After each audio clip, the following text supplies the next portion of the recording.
ನಾನಲ್ಲ, ಪುಲ್ಲಿಂಗ ನಾನಲ್ಲ, ಅಂತರ್ಲಿಂಗವೂ ನಾನಲ್ಲ, ನಾನನ್ನ ಲಿಂಗವನ್ನು ನಿರ್ಧರಿಸುವ ಮಹಾಲಿಂಗಿ. ಅದು ಹೇಳಿದ ಮೇಲೆ ನಿಮ್ಮ ಅಪ್ಪಣೆ ನನಗೆ ಏನಕ್ಕೆ ಬೇಕಾಗ್ತದೆ? ನನ್ನ ತೀರ್ಮಾನ ಮಾಡ್ಲಿಕ್ಕೆ ನೀವು ಯಾರು? ಸೊ ಈ ಪ್ರಶ್ನೆಗಳನ್ನ ನಾವು ಇವಾಗಿಂದ ನಾವು ಎತ್ತಿಲ್ಲ ಸುಭಾಷ್ ರಾಜಮನೆ ಅವರೇ. ಕಳೆದ 30 ವರ್ಷಗಳಿಂದ ನಾವು ಎತ್ಕೊಳ್ತಾ ಬಂದಿದ್ದೇವೆ. ಇವತ್ತು ನಾವು ಕರ್ನಾಟಕ ಕೋಮು ಸೌಹಾರ್ದ ವೇದಿಕೆಯ ನಮ್ಮ ಜೊತೆ ಶಿವಸುಂದರ ಸಾಹೇಬರ ಜೊತೆ ಇದ್ದಾರೆ. ನಾವೆಲ್ಲ ನಿಮ್ಮ ಮುಂದೆ ಚಿಕ್ಕವರು, ಬೆಳೆದಂತವ್ರು. ಆಗಿನ 25 ವರ್ಷದ ಮುಂಚಿನ ಕಾಲದಲ್ಲಿ ಒಬ್ಬರು ನಮ್ಗೆ ಸಪೋರ್ಟರ್ಸ್ ಇರಲಿಲ್ಲ. ಹಾಗಿದ್ರೆ ನಾವು ಈ ಆಕ್ಟಿವಿಸಮ್ ಬಂದಿದ್ದಾಗ 13 ವಯಸ್ಸು 14 ವಯಸ್ಸು, ಬೇರೆ ನಮ್ಗೆ ಯಾರನ್ನ ಮೀಟ್ ಮಾಡ್ಬೇಕು, ಯಾರನ್ನ ಸಂಪರ್ಕ ಮಾಡ್ಬೇಕಂತ ನಮಗೆ ಗೊತ್ತಿರ್ಲಿಲ್ಲ. ಒಂದು ಸಮುದಾಯವನ್ನ ಸೇರ್ಕೊಂಡ್ವಿ, ಅಲ್ಲಿ ಭಿಕ್ಷೆ ಮಾಡುವಂದ್ರು ಮಾಡಿದ್ವಿ, ಸೆಕ್ಸ್ ವರ್ಕ್ ಮಾಡುವಂದ್ರು ಮಾಡಿದ್ವಿ. ಆದ್ರೆ ಇವತ್ತು ನಾನು ಅದು ಮಾಡಕ್ಕಾಗತ್ತ ಪ್ರಶ್ನೆ ಕೇಳಿದ್ರೆ ನಾನು ಖಂಡಿತ ಮಾಡಲ್ಲ ಅಂತ ಹೇಳ್ತೀನಿ. ಆದ್ರೆ ಅವತ್ತಿನ ಮೆಚೂರ್ಡ್ ಸಮಾಜ ನಿರ್ಮಾಣ ಆಗಿರ್ಲಿಲ್ಲ. ನನಗೆ ನಿಜವಾಗ್ಲೂ ಗೊತ್ತಿರ್ಲಿಲ್ಲ ಈ ಪುಸ್ತಕ ಫಸ್ಟ್ ಆಫ್ ಆಲ್ ಬರೆಯೋ ತುಂಬಾ ದೊಡ್ಡ ಜವಾಬ್ದಾರಿ. ಮತ್ತೆ ನಾನು ಲೇಜಿ ರೈಟರ್. ನಾನು ಬರಹಗಾರ್ತಿ ಅಲ್ಲ. ನಾನು ಮಾತಾಡ್ತೀನಿ, ನಾನು ಜಗಳ ಮಾಡ್ತೀನಿ, ನಾನು ಚರ್ಚೆ ಮಾಡ್ತೀನಿ, ನಾನು ಸಮುದಾಯಗಳ ಜೊತೆ ಬೇರೆಯೋದಕ್ಕೆ ಜಾಸ್ತಿ ಇಷ್ಟಪಡ್ತೀನಿ. ಆ ಮೂಲಕ ನಾನು ಕಲ್ತ್ಕೊಂಡು ಆ ಪ್ರಕ್ರಿಯೆಯಲ್ಲಿ ನಾವೇನು ಕಲ್ತ್ಕೊಳ್ತೀವಿ ಅದನ್ನ ಬೇರೆ ಜನರ ಜೊತೆ ಮಾತಾಡ್ಲಿಕ್ಕೆ ಇಷ್ಟಪಡುವಂತ ಒಂದು ಹೋರಾಟಗಾರ್ತಿ ನಾನು. ಮತ್ತೆ ನಾನು ತುಂಬಾ ಕಡೆ ಹೇಳ್ತೀನಿ, ನಾನು ವಿದ್ಯಾವಂತೆ ಅಲ್ಲ. ನಮ್ಮ ಇಡೀ ಒಂದೆಡೆ ಸಂಸ್ಥೆನಲ್ಲಿ ನಾನು ಒಬ್ಳೆ ಮ್ಯಾಥಮೆಟಿಕ್ಸ್ ಫೇಲ್ ಆಗಿರೋದು, ಇನ್ನೆಲ್ಲರೂ ವಿದ್ಯಾವಂತರೆ, ಎಲ್ಲರೂ 10ನೇ ಕ್ಲಾಸ್ ಪಾಸ್ ಆಗಿರೋರು ನಮ್ಮ ಸಂಸ್ಥೆಯಲ್ಲಿ ಕೆಲಸಗಳನ್ನ ಮಾಡ್ತಾ ಇದ್ದಾರೆ. ಸೊ ಇದು ಒಂದು ಯುನಿಕ್ನೆಸ್. ಆಕ್ಚುಲಿ ನನಗೀಗ ಮಮತಾ ಬ್ಯಾನರ್ಜಿ ನೆನಪಿಗೆ ಬಂದ್ರು. ಪಶ್ಚಿಮ ಬಂಗಾಳದ ವಿಧಾನಸಭಾ ಚುನಾವಣೆಯಲ್ಲಿ ತನ್ನ ಎಲ್ಲಾ ಅಭ್ಯರ್ಥಿಗಳನ್ನ ಗೆಲ್ಲಿಸಿ ಆಕೆ ಸೋಲ್ತಾಳೆ ಅಂತ. ಮಾಳವಿಕಾ ಅಂತ ಒಂದು ಕವಿಯತ್ರಿಯನ್ನ, ಇಲ್ಲ ಒಂದು ಕವಿಗಳು ಅಂತ ನನ್ನ ಅವಳು ನಂಗೆ ಹೇಳ್ತಾಳೆ, ನಂಗೆ ಪ್ಲೂರಲ್ ಆಗಿ ನೀವು ಕವಿಗಳು ಮತ್ತು ಕವಿಯತ್ರಿ ಅಂತ ನನ್ನ ಕರಿ ಅಂತ. ಅವಳನ್ನ ಈ ಸಮಾಜಕ್ಕೆ, ಈ ಚಳವಳಿಗೆ ಪರಿಚಯ ಮಾಡ್ಬೇಕಾದ್ರೆ ಸೋನಿಯಾ ಗಾಂಧಿ ಅವರು, doctor Manmohan Singh prime minister ಎಷ್ಟು ಸಂತೋಷ ಪಟ್ರು ಅಷ್ಟೇ ಸಂತೋಷ ನಾನು ಪಡ್ತೀನಿ. ಮಾಳವಿಕಾ ಅಂತ ಒಂದು ಪ್ರತಿಭೆ ಸಮಾಜಕ್ಕೆ ನಾನು ತಗೊಂಡ್ಬರ್ಲಿಕ್ಕೆ ಸಾಧ್ಯ ಆಯ್ತು ಅಂತೇಳಿ.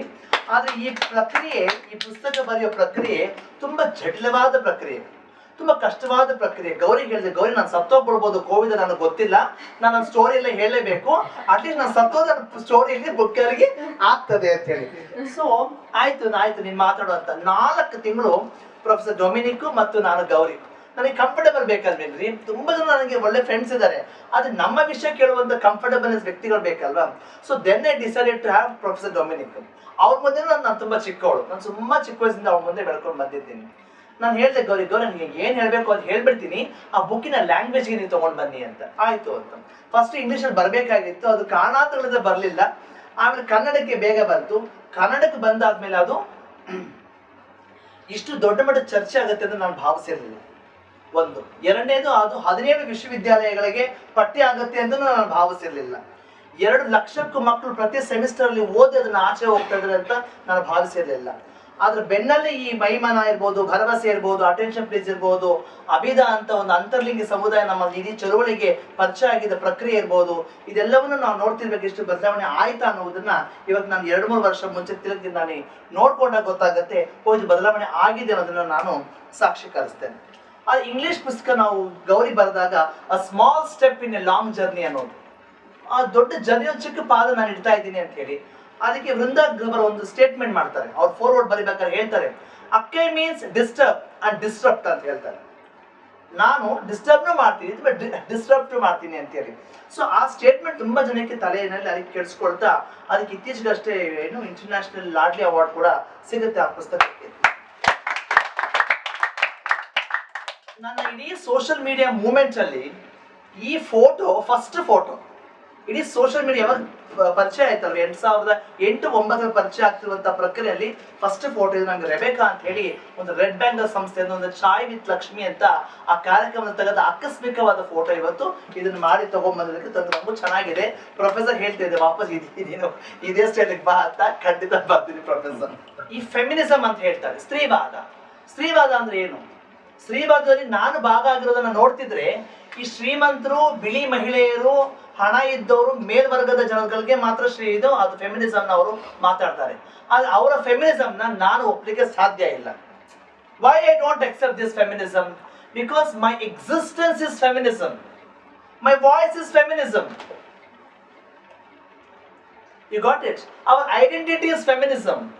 If you don't understand the politics of working class non-English speaking identities, ನಿಮ್ಮ ಸ್ತ್ರೀವಾದವನ್ನು ನಾವು ಹೇಗೆ ಒಪ್ಪಲಿಕ್ಕೆ ಸಾಧ್ಯ ಆಗ್ತದೆ? The quarrel between the black feminism and the white feminism and gender and sexual minorities feminism. ಈ ಫೆಮಿನಿಸಮ್ ನಾವು ತಗೊಂಡು ಚರ್ಚೆ ಮಾಡ್ತಿದ್ರೆ ಇದಕ್ಕೆ ಉತ್ತರ ಸಿಗುತ್ತಾ? ಖಂಡಿತ ಉತ್ತರ ಸಿಗೋದಿಲ್ಲ. ನಾವು ಜಗಳ ಆಡ್ತಾನೆ ಇರ್ತೀವಿ, ಡಿಫರೆನ್ಸ್ಗಳು ಮಾಡ್ಕೊಳ್ತಾನೆ ಇರ್ತೀವಿ, ಒಂದು ಸಮೂಹವಾಗಿ ನಾವು ಬೇರೆ ಬೇರೆ ಭಿನ್ನವಾಗಿ ನಾವು ಬರ್ತಿದ್ದೇವೆ. ಈ ವಿಷಯಕ್ಕೆ ಸಂಬಂಧಪಟ್ಟಂಗೆ ಇದು ಮತ್ತೊಂದಷ್ಟು ಆಳಕ್ಕೆ ಹೋಗ್ಬೇಕು ಅಂತಂದ್ರೆ ಪ್ರೊಫೆಸರ್ ಲಕ್ಷ್ಮೀಪತಿ ಹೇಳ್ತಾ ಇದ್ರು, ನೀವು ಮತ್ತೆ ವಾಪಸ್ ಪಿತೃಪ್ರಧಾನ ವ್ಯವಸ್ಥೆಗೆ ಹೋಗ್ಬಿಡ್ತೀರಿ, ಆ ಪರಿಕಲ್ಪನೆಗೆ ಹೋಗ್ತೀವಿ. ಹೌದು, ಇಡೀ ಮೂವ್ಮೆಂಟಿಗೆ ಅದೇ ತರ ಕೆಲಸ ಮಾಡ್ತಾ ಇದೆ. ಆದ್ರೆ when my Supreme Court of India, the 2023 judgment on Special Marriages Act, ವಿಶೇಷ ವಿವಾಹ ಕಾಯ್ದೆ ಹಕ್ಕನ್ನ ಲೈಂಗಿಕ ಅಲ್ಪಸಂಖ್ಯಾತರಿಗೆ ಕೊಡಬೇಕಾ ಬೇಡ ಅನ್ನೋ ವಿಚಾರದಲ್ಲಿ the supreme court current chief justice ನಮ್ಮ ಚಂದ್ರಚೂಡ್ ಹೇಳ್ತಾರೆ. ಅವಲ್ಲಿ ನನ್ನ ಗೌರಿ ಬರ್ದ ಇಂಗ್ಲಿಷ್ ಪುಸ್ತಕ ಅವರು ಓದಿದ್ದಾರೆ, ಓದಿ ಒಂದು ಕೋಟ್ ಮಾಡ್ತಾರೆ. ಅಕ್ಕ ಎನ್ನುವಂತ ಒಂದು ಪ್ರತಿಭೆ ಇಡೀ ಪ್ರಪಂಚಕ್ಕೆ ಒಂದಷ್ಟು ಕೆಲಸಗಳನ್ನ ಅವಳು ಮಾಡ್ತಾ ಇದ್ದಾಳೆ, ಇವಳು ಒಂದು ವಿಶೇಷವಾದ ಪ್ರತಿಭೆ ಆಗಿದೆ, ಈ ಸಮುದಾಯ ಕೂಡ ಒಂದು ವರ್ಕಿಂಗ್ ಕ್ಲಾಸ್ ಸಮುದಾಯ ಅಂತ ಹೇಳ್ತಾರೆ. ಅದಕ್ಕೆ ನಾವು ಅವ್ರಿಗೆ ಅಪ್ರಿಷಿಯೇಟ್ ಮಾಡ್ತೀವಿ. ಆದ್ರೆ ದ ಸ್ಪೆಷಲ್ ಮ್ಯಾರೇಜಸ್ ಆಕ್ಟ್, ವಿವಾಹಗಳನ್ನ ಯಾರು ತೀರ್ಮಾನ ಮಾಡ್ತಾರೆ? when I say ವಿವಾಹ, I was against institution of marriage, but why I married? ನಾನು ಮದುವೆ ಆಗಿದ್ದು ನನ್ನದೇ ಶೈಲಿಯಲ್ಲಿ, ನನ್ನದೇ ರೀತಿಯಲ್ಲಿ ಒಂದು ಫೆಮಿನಿಸಮ್ನ ಮೂಲಕ ಆ ಒಂದು ಸಮಾಜ ನಿರ್ಮಾಣ ಮಾಡಬೇಕು ಅಂತ ಹೋದೆ. ಆದ್ರೆ ಅಲ್ಲಿ ಸಮಾಜ ಎಷ್ಟು ಪೇಟ್ರಿಯಾರ್ಕಿ ಇದೆ, ಎಷ್ಟು ಹಿಂಸೆ ಇದೆ, ಎಷ್ಟು ದೌರ್ಜನ್ಯ ಇದೆ. ಲಕ್ಷಗಟ್ಟನ ಮಕ್ಕಳ ನಾನು ಹೇಳೋದು, ಇಲ್ಲಿ ನಾವು ಸಮಾಜದಲ್ಲಿ ಹೋರಾಟ ಮಾಡ್ತಿರ್ಬೇಕಾದ್ರೆ, ಫೈಟ್ ಮಾಡ್ತಿರ್ಬೇಕಾದ್ರೆ, ನನ್ನ ವೈಯಕ್ತಿಕ ಜೀವನದಲ್ಲಿ ಆ ಹಿಂಸೆನ ನಾನು ಮತ್ತೆ ವಾಪಸ್ ಫೇಸ್ ಮಾಡ್ತೀನಿ ಅಂತಂದ್ರೆ ಹೆಂಗ್ ಒಪ್ಲಿಕ್ಕೆ ಸಾಧ್ಯ ಆಗುತ್ತೆ? Then I am not a compromising feminist.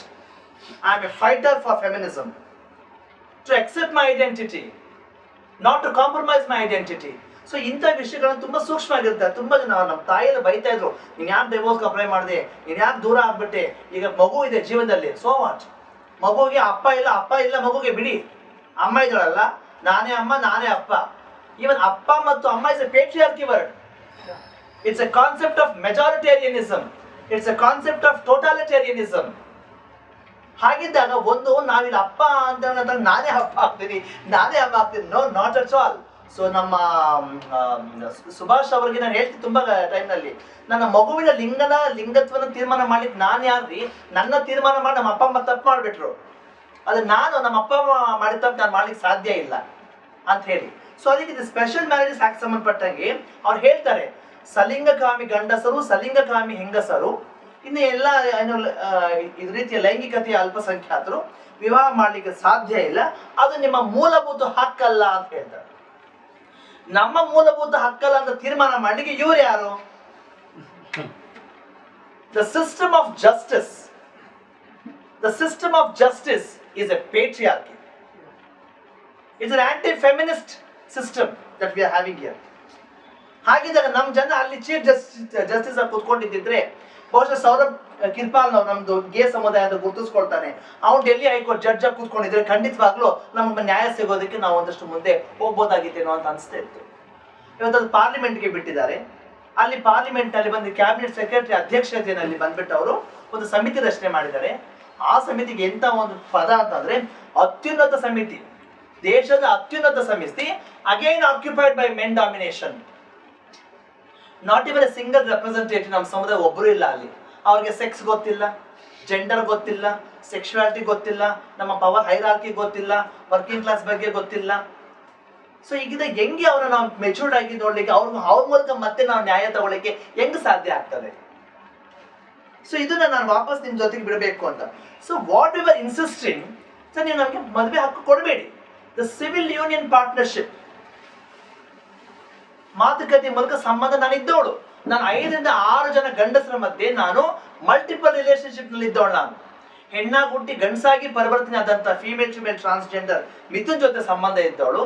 ಆಗ ನಮ್ಮ ಸಂಬಂಧವನ್ನ ನಮ್ಮ ಸಮುದಾಯ ಸೇರಿದಂಗೆ, ನಮ್ಮ ಫ್ಯಾಮಿಲಿಗಳು ಸೇರಿದಂಗೆ, ಈ ಸಮಾಜ ಸೇರಿದಂಗೆ ಒಪ್ಪಲಿಲ್ಲ. ಯಾಕೆ ಒಪ್ಪಲಿಲ್ಲ ಅವರು ಅಂತಂದ್ರೆ, ಅಕ್ಕ ನೀನು ಗಂಡಾಗಿ ಹುಟ್ಟಿ ಹೆಣ್ಣಾಗಿ ಪರಿವರ್ತನೆ ಆದ್ರೆ ನೀನು ಗಂಡೇ, ನನ್ನ ಪಾರ್ಟ್ನರ್ ಮಿಥುನ್ ಹೆಣ್ಣಾಗಿ ಹುಟ್ಟಿ ಗಂಡಸ ಪರಿವರ್ತನೆ ಆದ್ರೂ ಅವನ್ ಹೆಣ್ಣೆ. ಸೊ ನಿಮ್ಮ ಸಂಬಂಧ ಗಂಡು ಮತ್ತು ಹೆಣ್ಣಾಗಿ ನಾವು ಒಪ್ಲಿಕ್ಕೆ ಸಾಧ್ಯ ಇಲ್ಲ. ಆಗ ನಾನೇನ್ ಮಾಡಿರ್ಬೋದು? ನೋಡಿ, ಜೀವನ ಮಾಡ್ತಿರೋದು ನಾನು ನನಗೋಸ್ಕರ, ನಿಮಗೋಸ್ಕರ ಅಲ್ಲ. ಇಡೀ ಸಮಾಜ ನನ್ನ ವಿರುದ್ಧವಾಗಿ ಆತ ನಿಂತ್ಕೊಂಡಿರ್ಬೇಕು. ನಮಗೆ ಫತ್ವಾ ಇತ್ತು, ನಮ್ಮ ಜಮಾತ ನಂಗೆ ದಂಡ ಹಾಕಿದ್ರು, 2,11,000 ರೂಪಾಯಿ ನಾನು ಹಣ ಕಟ್ಟಬೇಕಾಗಿತ್ತು. ಬಿಕಾಸ್ ಆ ಸಂಬಂಧದಲ್ಲಿ ನಾನು ಇದ್ದೀನಿ ಅಂತ ಹೇಳಿ. I didn't even care. ನಾನಿರೋದು ನನ್ನ ಜೀವನಕ್ಕಾಗಿ, ನನ್ನ ಜೀವನ ನಾನು ತೀರ್ಮಾನ ಮಾಡಬೇಕಾದ ಸಂಬಂಧಪಟ್ಟಂಗೆ ನನ್ನ ಜೀವನ ನೀವ್ಯಾಕೆ ತೀರ್ಮಾನ ಮಾಡ್ತೀರಿ? ಸೋಲು ಗೆಲುವು ಎಲ್ಲರೂ ಒಂದು ಭಾಗ ನಮ್ಮ ಜೀವನದಲ್ಲಿ, ಹೌದಲ್ವಾ? ಅದನ್ನ ಇಟ್ಕೊಂಡು ನಾನು ಬರ್ಬೇಕಾದ್ರೆ ನನ್ನ ಜೀವನದಲ್ಲೂ ಕೂಡ ಆ ಸಂಬಂಧ ಕೂಡ ಮುಂದೆ ಹೋಗ್ಲಿಕ್ಕೆ ಸಾಧ್ಯ ಇಲ್ಲ. ಕಾರಣ ಅವ್ರು ವಾಪಸ್ ನನ್ನ ಪ್ರಶ್ನೆ ಮಾಡ್ತಾರೆ, ನನ್ನ ಪಾರ್ಟ್ನರ್, ನೀನ್ ಹೆಣ್ಣಲ್ಲ, ನಿನ್ಗೆ ಯೋನಿ ಇಲ್ಲ, ನಿನಗೆ ಮೊಲೆ ಇಲ್ಲ, ನಿನಗೆ ಗರ್ಭ ಇಲ್ಲ, ನೀನ್ ಹೆಣ್ಣಲ್ಲ. ಅದನ್ನ ನಾನು ವಾಪಸ್ ಅವರ ಪ್ರಶ್ನೆ ಮಾಡಕ್ ಆಗೋದಿಲ್ಲ. Because I felt I am a feminist and I have no right to decide others identity. ನಾನೇನ್ ತೀರ್ಮಾನ ಮಾಡ್ಲಿ ಅವ್ರನ್ನ ಗಂಡಸಲ್ಲ ಅಂತ ಯೋಚನೆ ಅವ್ರನ್ನ ಹೇಳ್ಬೋದಾಗಿತ್ತು. I didn't even say that. ಹಾಗಾಗಿ ಈ ಮಲ್ಟಿಪಲ್ ರಿಲೇಶನ್ಶಿಪ್ ಅನ್ನೋದು ನಾನು ತುಂಬಾ ವರ್ಕೌಟ್ ಮಾಡಿದೆ, ಆಗಲಿಲ್ಲ. ಅದು ಎಲ್ಲ ಸಂಬಂಧಗಳು ಒಂದು ಎಕ್ಸ್ಪೆಕ್ಟೇಷನ್ ಇದೆ. ಇವತ್ತು ನಿಮ್ಮ ಗಂಡ ಹೆಂಡತಿಯ ಸಂಬಂಧ ಒಂದು ಸೂಳೆಯ ಸಂಬಂಧ. ಎಸ್, ಗಂಡ ಹೆಂಡತಿಯ ಸಂಬಂಧ ಒಂದು ಸೂಳೆಯ ಸಂಬಂಧ. ಸೂಳೆ ತುಂಬಾ ನಮಗೆ ರೆಫರ್ ಮಾಡ್ತಾರೆ. ನಾವೇನ್ ಮಾಡ್ತೀವಿ? ದುಡ್ಡು ಕೊಡಿ, ನೀವು ಸೆಕ್ಸ್ ತಗೊಳ್ಳಿ. 1,000 ಕೊಡ್ತೀರಿ, ದೇಹ ಕೊಡ್ತೀರಿ. ಸೆಕ್ಸ್ಗೆ ಅವಳು ಕೋಆಪರೇಟ್ ಮಾಡಲಿಲ್ಲ, ಆ ಕಾರಣಕ್ಕೆ ನಾವು ದೂರ ಆಗ್ತಾ ಇದ್ದೀವಿ. ನ್ಯಾಯ ದೇಗುಲದಲ್ಲಿ ಈ ಕೇಸ್ಗಳು. ಅದನ್ನ ಹೇಗೆ ನಾವು ನೋಡ್ಬೇಕು? ಈಗ ಸುಭಾಷ್ ರಾಜ್ಮೇಲೆ ಹತ್ರ ಸೆಕ್ಸ್ ಮಾಡಕ್ 1,000 ರೂಪಾಯಿ ಕೊಡ್ತಾರೆ, ನಿಮ್ ನನ್ಗೆ ಹಣ ಕೊಟ್ಲ ಅಂದ್ರೆ ನಾನು ಸೆಕ್ಸ್ ಮಾಡಲ್ಲ. ಅದೇ ನಾವಿಬ್ರು ಗಂಡ ಹೇಳ್ತಾನೆ, ಸೀರೆ ಕೊಡಿಸ್ತೀನಿ ಅಂತ ಕೇಳ್ತೀನಿ, ಅವ್ರು ಕೊಡ್ಸಲ್ಲ ಅಂತಾರೆ, ನೀನು ಬೇಡ ಅಂತ ಹೇಳ್ತೀನಿ. So the difference between the so called institutionalization process and sex work movement ಬಗ್ಗೆ ಏನು ಮಾತಾಡ್ತಿದ್ದೀವಲ್ಲ, ಸೊ ಇದನ್ನ ನಾವು ಡೆಫಿನೆಟ್ಲಿ ಅರ್ಥ ಮತ್ತೆ ಯೋಚನೆ ಮಾಡ್ಬೇಕಿದ್ರ ಬಗ್ಗೆ ಚರ್ಚೆಗಳು ನಡೆಸಬೇಕು ಅಂತ ಕೂಡ ನಾನು ಕೇಳ್ತೀನಿ. ಇನ್ನು ಸೂರಜ್ ರೇವಣ್ಣ, ಐ ಥಿಂಕ್ ಈ ಇಡೀ ಎಲ್ಲ ಈ case professor I totally endorse what you said. Suraj Revanna ಇದಾರಲ್ಲ, ಅವರು ಎಚ್ ಡಿ ಕುಮಾರಸ್ವಾಮಿ ಅವರ ಅಣ್ಣನ ಮಗ.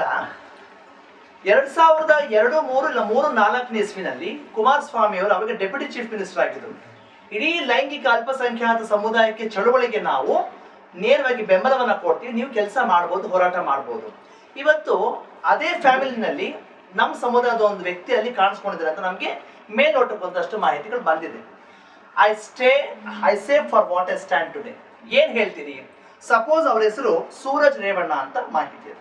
ಸೂರಜ್ ರೇವಣ್ಣ ಒಬ್ಬ ನಿಜವಾದ ಸಲಿಂಗಕಾಮಿ ಗಂಡಸು, ದ್ವಿಲಿಂಗಕಾಮಿ ಗಂಡಸು, ಇಲ್ಲ ಪ್ಯಾನ್ ಕಾಮದ ಒಬ್ಬ ಗಂಡಸು ಆಗಿದ್ರೆ ಅವನ ಮೇಲೆ ಯಾವುದೇ ರೀತಿಯಾದಂತ ಅವನ ಅಸ್ತಿತ್ವಕ್ಕಾಗಿ ಯಾವುದೇ ತಾರತಮ್ಯಗಳು ಸರ್ಕಾರಗಳು ಮಾಡಬಾರ್ದು, ಕಾನೂನುಗಳು ಮಾಡಬಾರ್ದು. Because he belongs to my community. Number 2, ಅದು ಸಮಲೈಂಗಿಕತೆಯ ಸಮಲಿಂಗದ ಮಧ್ಯೆ ಆಗಿರುವ ಲೈಂಗಿಕ ದೌರ್ಜನ್ಯ ಆಗಿದ್ರೆ ಅದಕ್ಕೆ ನಾವು ಆ ಕಾನೂನು ಪ್ರಕ್ರಿಯೆ ಬೇರೆ ಇದೆ, ಆ ಪ್ರಕ್ರಿಯೆ ಮೂಲಕನೇ ನಾವು ಸಪರೇಟ್ ಆಗಿ ಅದನ್ನು ನೋಡ್ಬೇಕಾಗ್ತದೆ. And you can generalize. ಈಗ ಇವ್ರು ಬಂತಲ್ಲ ಪ್ರಜ್ವಲ್ ರೇವಣ್ಣಂದು, ನಮ್ ಸ್ವಲ್ಪ ಡಿಫ್ರೆನ್ಸಸ್ ಇನ್ನು ಲಿಕ್ಕಿದೆ ಆ ವಿಚಾರದಲ್ಲಿ.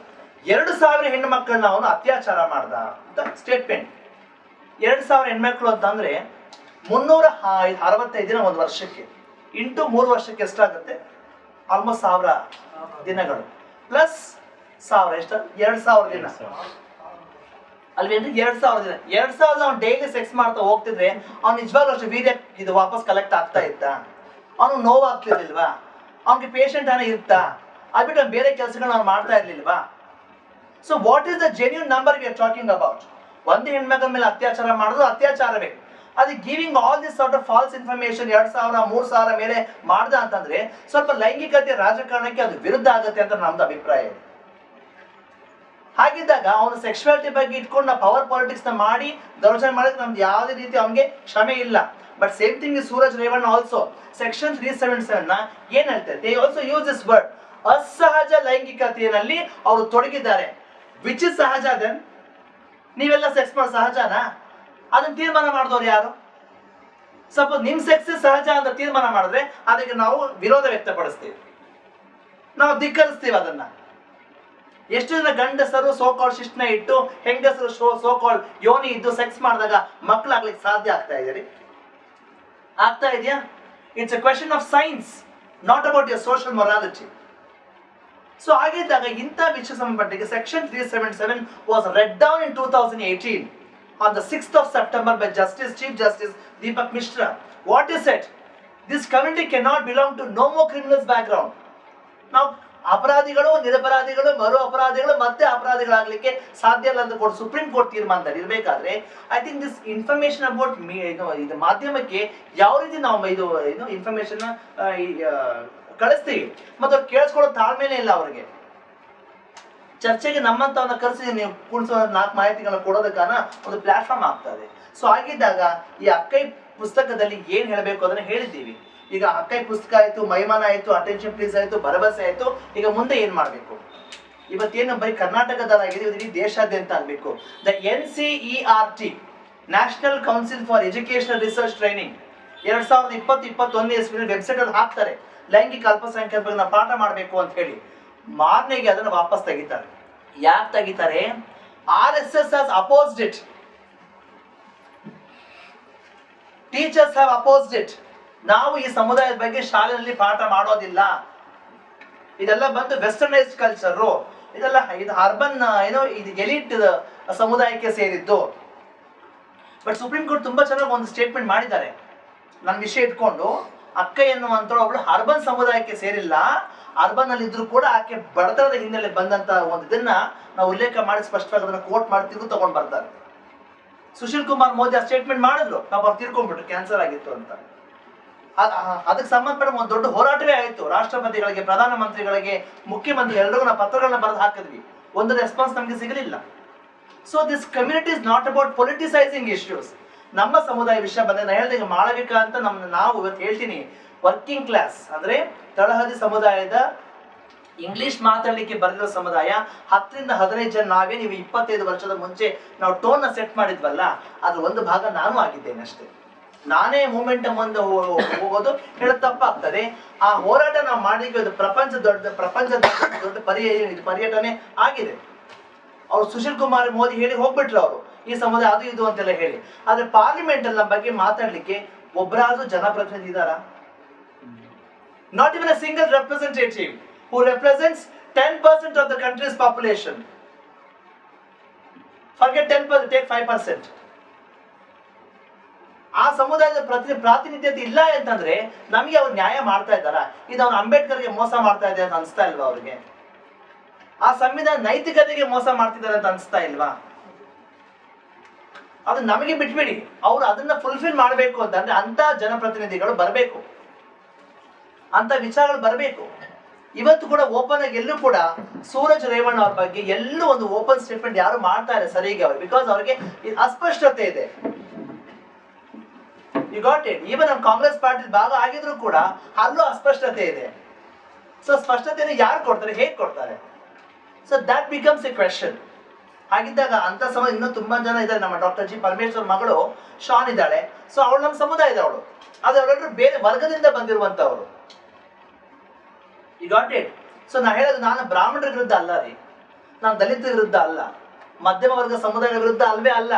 ಆದ್ರೆ ಈ ಎಲ್ಲಾ ಜಾತಿಯ ವ್ಯವಸ್ಥೆಯಲ್ಲಿ ಆ ಜನ ಬರ್ತಾರ ಗೊತ್ತಾ, ಈ ಮಡಿವಂತಿಕೆ ಇಟ್ಕೊಂಡು ಬರ್ತಾರಲ್ಲ, ಅಂತ ವಿರುದ್ಧ ನಮ್ಮ ಧ್ವನಿ. ನೀವು ಯಾವುದೇ ಜಾತಿ, ನೀವು ಯಾವುದೇ ಧರ್ಮಕ್ಕೆ ಸೇರಿದ ಬೇರೆ ವಿಚಾರ. ಆದ್ರೆ ಅಲ್ಲಿಂದ ನೀವು ಬರ್ಬೇಕಾದ್ರೆ ಮಡಿವಂತಿಕೆ ತಗೊಂಡ್ ಬಂದಾಗ ನಮ್ಮ ಲಿಂಗತ್ವದ ಲೈಂಗಿಕತೆ ವಿಚಾರದಲ್ಲಿ ಯಾವಾಗ ನಮ್ಮ ಜಡ್ಜ್ ಮಾಡ್ತೀರಿ, ಅದನ್ನು ಒಪ್ಲಿಕ್ಕೆ ಸಾಧ್ಯ ಇಲ್ಲ. ಇವತ್ತು ನಮ್ಮ ಹುಡುಗಿ 2011ರಿಂದ ಒಂದು ಒಳ್ಳೆ ವಿದ್ಯಾವಂತೆ, ಅವಳು ಚೆನ್ನಾಗಿ ಓದಿದಾಳೆ. ಅವಳಿಗೆ ಸೆಕ್ಸ್ ವರ್ಕ್ ಬೇಡ, ಭಿಕ್ಷಾಟನೆ ಬೇಡ ಅಂತ ಬಂದು ಭಾಗ ಆಗಿದ್ದಾಳೆ. ಬೆಂಗಳೂರು ವಿಶ್ವವಿದ್ಯಾಲಯ ಒಂದು ಡಿಗ್ರಿ ಸರ್ಟಿಫಿಕೇಟ್ ತಗೊಳ್ಬೇಕು ಅಂದ್ರೆ ಅಷ್ಟು ಹಿಂಸೆ ಕೊಟ್ಟಿದ್ದಾರೆ. ನೀನು ಪ್ಯಾಂಟ್ ಶರ್ಟ್ ಚೂಡಿದಾರ ಹಾಕಿದ ತಕ್ಷಣ ನೀನು ಗಂಡ್ಸ್, ನೀನು ಹೆಂಗಸು ಅಂತ ಒಪ್ಬೇಕಾ? ನಾನು ನೀನ್ ಗಂಡ್ಸೆ, ಹೋಗೋ ಬಾರೋ ಅಂತ ಪ್ರೊಫೆಸರ್ ನಾವೇನ್ ಮಾಡ್ಬೇಕು ಹೇಳ್ರಿ? ಇವತ್ತು ಅವಳು ನಿಮ್ಮನ್ನ ಭೇಟಿ ಮಾಡ್ಲಿ ಅಂತಾನೆ ಕರ್ಕೊಂಬಂದೆ ಪ್ರೊಫೆಸರ್ ನಾನು. ಹಾಗಿದ್ದ ನಮ್ಮ ಸಮುದಾಯ ಒಂದಷ್ಟು ಬದಲಾವಣೆಗಳಾಗ್ತಾ ಇದೆ. ತುಂಬಾ ಇಡೀ ಹೋರಾಟ ಮಾಡೋದಕ್ಕೆ 1% ರಿಸರ್ವೇಶನ್ ಸಿಕ್ತು. ಜನ ಟೀಚರ್ಸ್ ಆಗಿ ಕೆಲಸ ಮಾಡ್ತಾ ಇದ್ದಾರೆ. ಇವತ್ತು ಬೇರೆ ಬೇರೆ ಕ್ಷೇತ್ರ ಜನ ಓದ್ತಾ ಇದ್ದಾರೆ. ಯಾರಿಗೆ ಜನಕ್ಕೆ ಓದ್ಲಿಕ್ಕೆ ಆಗ್ತದೆ ಅಂತ ಮಕ್ಕಳನ್ನ ಒಂದ್ ಕಡೆ ಸೇರಿಸಿ ಇವತ್ತು ನಮ್ಮ ಹಬೀದಾ ಬೇಗಂ ಸತ್ತೋಗ್ತಿದ್ಲು. ಅಷ್ಟು ಟಾರ್ಚರ್ ಅವಳಿಗೆ ಫ್ಯಾಮಿಲಿಯಿಂದ, ಅಕ್ಕಪಕ್ಕ ಜನದಿಂದ.